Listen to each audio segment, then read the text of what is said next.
samun sababbin shirye-shiryen musamman. Bismillahirrahmanirrahim. Wassallallahu ala nabiyul karim.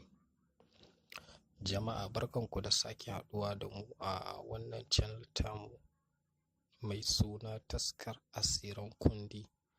Channel wacce take kawo muku sirrika iri-iri domin neman addu'an mutanen kirki. Wannan sirri ne yau da muke tafa da shi. Sirri ne na ɓangaren mallaka. Mallaka sirri mai ƙarfi. A channel ɗinmu ta Tabaraki TV akwai sirrika da muka kawo muku na mallaka. To insha Allahu wannan shi ma wani sirri ne babba wanda in dai mallaka ake so a mallaki mace ko kuma mace ta mallaki namiji.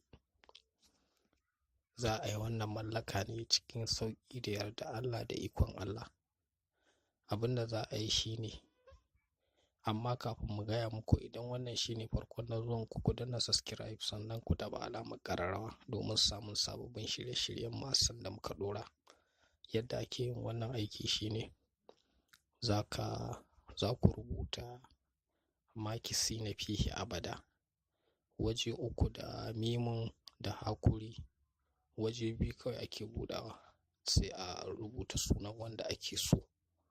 Idan aka rubuta sunansa ko aka rubuta sunanta, to za a rubuta ne aƙalla ana so a rubuta a cika allo da wannan rubutu. Ana so ko a rubuta ƙafa 41 ko a rubuta ƙafa 19 ko a rubuta ƙafa 9 ko a rubuta ƙafa 11. Idan da hali kuma ana iya cika allon gaba ɗaya, rubuta shi ciki da bai. To bayan an gama sai a wanke. Za a samu wata ciyawa da ake ce mata farar rana.